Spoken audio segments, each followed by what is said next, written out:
Good morning, agents, and welcome to another daily episode of Targeted Loot Today, your daily farming guide for Tuesday, February 9th. In this series, we cover a lot. We got the Targeted Loot map, Dark Zone exclusives, highlights for the weekly vendors, which just reset today, and build and farming suggestions as well. This is Shadow Gaming, and if you're new to the channel and enjoy this video, consider pressing the thumbs up and subscribe buttons below, and if not, a thumbs down. And always remember to hit the bell notification icon to all so you never miss a daily morning video, and remember to comment below as well if you have any questions or feedback whatsoever. Otherwise, let's get this video started.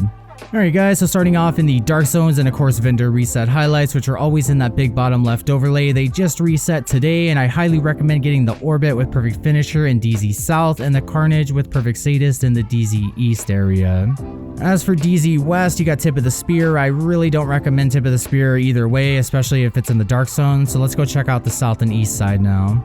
Now over in DZ South, we have Petrov today. You can farm for the Contractor's Gloves with 8% damage to armor, which is great for any LMG build, or if you're stacking damage to armor with Walker Harris & Co., you know, the Lady Death or Assault Rifles, but it is not a Dark Zone exclusive, so you can wait, or, you know, you could farm Gloves Targeted Loot, which isn't available today, unfortunately.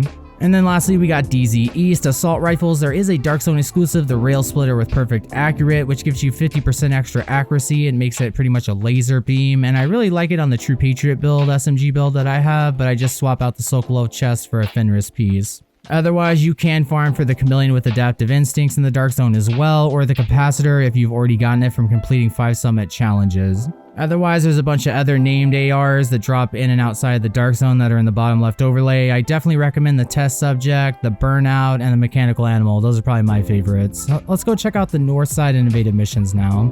Alright, Agents North Side Targeted Loot highlights. So for the Invaded Missions this week, we got Bank HQ, and then of course Federal Emergency Bunker and Potomac Event Center, and the Strongholds is Tidal Basin, and then Manning National Zoo. So first recommendation would be Hardwired at Camp White Oak. You know, running Butcher's build is 4 pieces of Hardwired, a China Light chest piece with the glass cannon, and then of course the Vial Mask. You run that with the Jammer Pulse and the Bulwark Shield, and it's pretty good.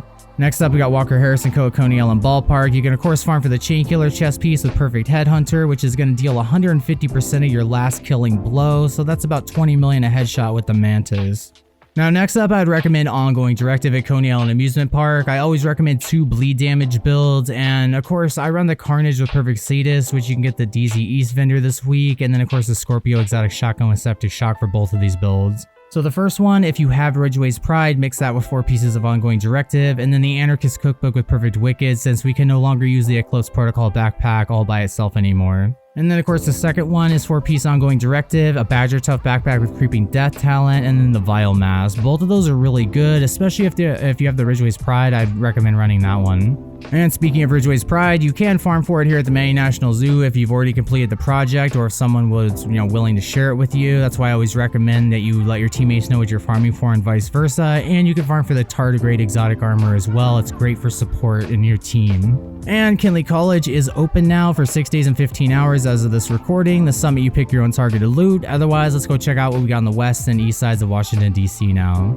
Alright, Agents, West Side Targeted Loot highlights. Starting off with the gear sets, we got True Patriot at Tidal Basin Stronghold, which I will put my True Patriot SMG build in the top title card right now. And that of course is 4 pieces of True Patriot, the Memento backpack, and a Sokolov chest with Intimidate on it, running the Lady Death, and the Mop with 10% armor on kill. And if you want to, you could even switch it up and run the Chameleon instead of the Lady Death, and run a Fenris chest piece, or the Rail Splitter if you want, but the Chameleon is actually, I think, better. Next up, we got Rigger over here at DARPA Research Labs, great for instant skill cooldowns when you cancel or destroy a skill, and then of course some skill damage when you cancel or destroy a skill, so it really works great. I believe it's the successor to Hardwired, and I recommend running it, especially the chest piece, which gives you a lot of extra damage.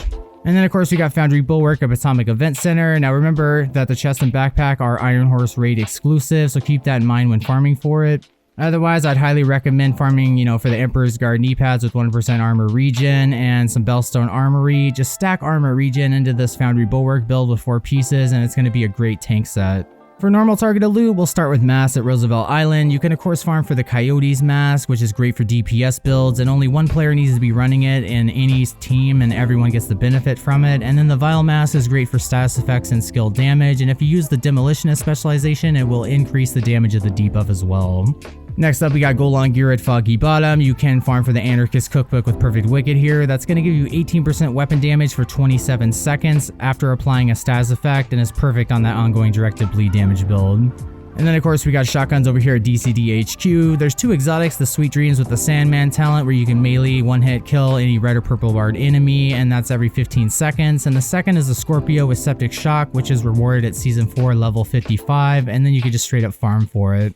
I highly recommend the Scorpio for sure. You know, it goes great on DPS, tank, and skill damage builds, whereas the Sweet Dreams kind of only goes good on a skill build, and I'd rather the Capacitor any day. Otherwise, the four other best shotguns in this game would be the Rock and Roll with Perfectly Extra, but that is a Dark Zone exclusive, the Mop with 10% armor on kill, and the Custom Inmate 70 and the Marine Super 90, and I always roll close and personal as the talent on them. Next up, Empress at the White House. So of course I'll put my turret and drone build in the top title card right now. That is 3 pieces of Empress, 2 pieces of Hana-Yu in the Waveform holster, Kinetic Momentum on the chest piece, and the Force Multiplier backpack. You always want to run that with the Capacitor, and then of course the Harmony as your secondary, or something with NSYNC on it if you don't have the Harmony. And there's also 2 named items you can get, a chest and backpack that are not Dark Zone exclusive that are Empress. That's Caesar's Guard with Perfectly Skilled, and the Battery Pack with Perfectly Calculated.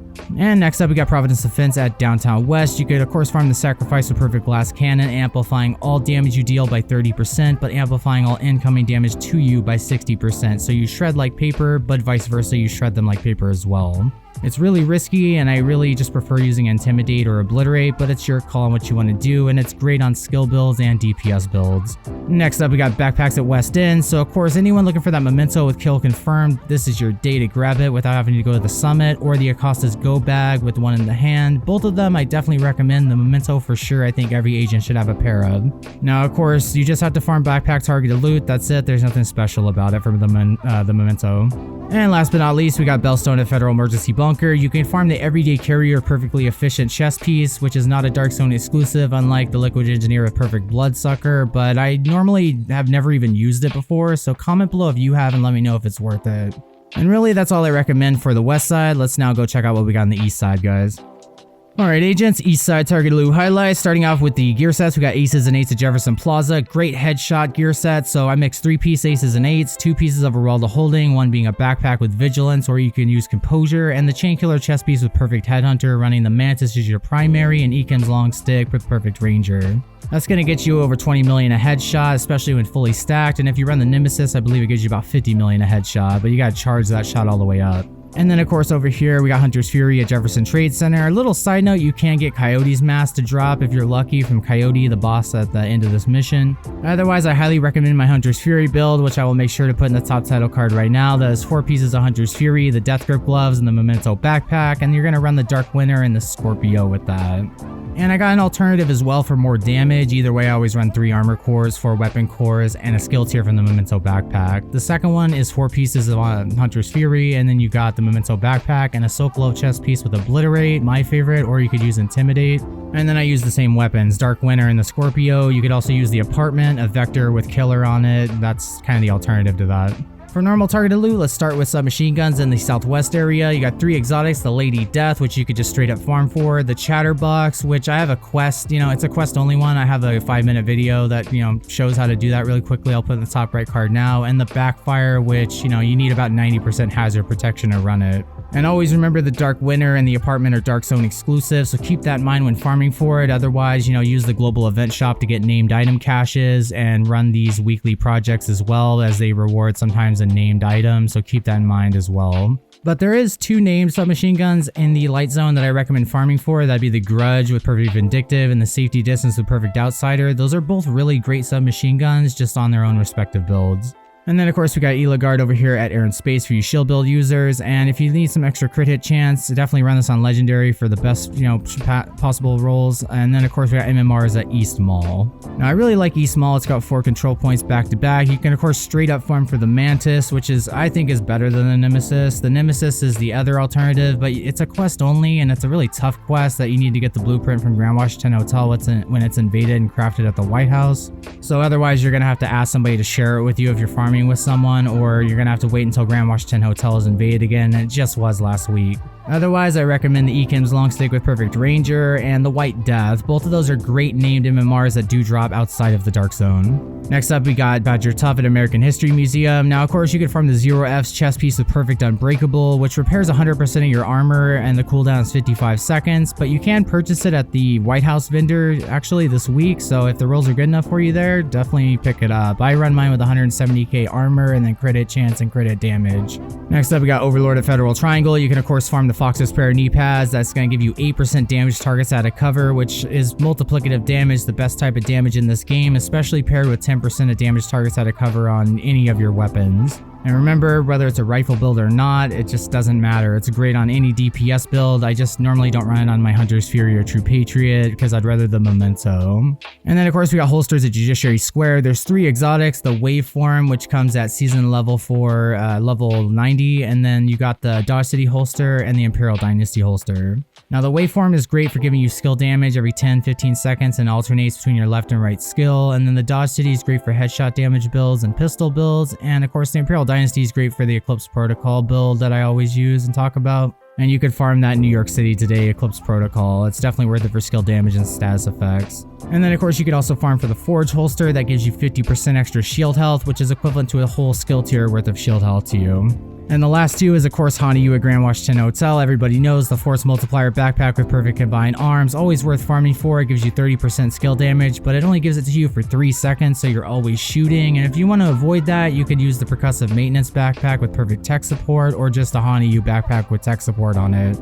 And then lastly, we got LMGs at Downtown East. There's 2 exotics, the Bullet King and the Pestilence. I recommend both of them. The Bullet King you never have to reload, but has a lower base damage, and the Pestilence you can get that damage tick to over 1,000,000 per tick, but it's based off weapon damage, not status effects. And then of course there's a bunch of recommended LMGs I have in the bottom left overlay. They're all named. Of course the Black Friday with Perfect Unhinged is a DZ exclusive. The rest are safe to farm for outside of the Dark Zone. But other than that, that's about it for the Washington DC area. Let's check out what we got in New York City last.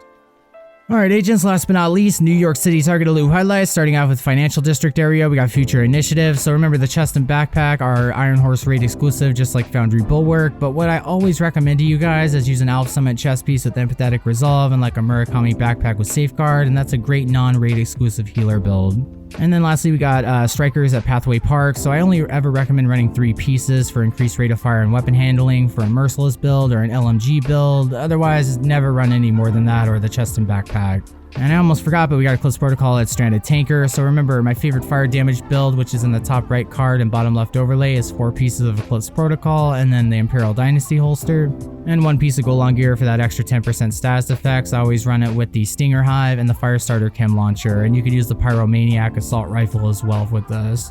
For normal targeted loot, we got rifles at 2 bridges. So you got the Merciless and the Diamondback, the 2 exotic rifles in this game. The Merciless requires braced on the chest piece, weapon handling all over your gear, 3-piece striker. And then the Diamondback hits really hard in PvE and PvP, but only has 5 bullets in the magazine. For the named rifles, I'd recommend the Baker's Dozen with Perfect Lucky Shot, and then of course the Surge with Perfect Spike. Both of those are definitely worth farming for. And then the last 2 I recommend is Douglas and Harding at Civic Center. You could farm the Punch Drunk Mask with 20% headshot damage baked into it, which is great for an all high-end headshot damage build. And then we got Knee Pads Last at Battery Park. So I recommend the 2 exotics. You got Sawyer's knee pads, and then you got the Ninja Bike Messenger knee pads, both of which are worth farming for, but they're really opposite on what they do. So for the Sawyer's knee pads, sitting still every 1 second gives you 1% weapon damage up to 30% weapon damage. And then of course for the Ninja Bike, it's run and gun, so it's 25% bonus armor and instantly reload your weapon as soon as you do, a cover to cover move or vault.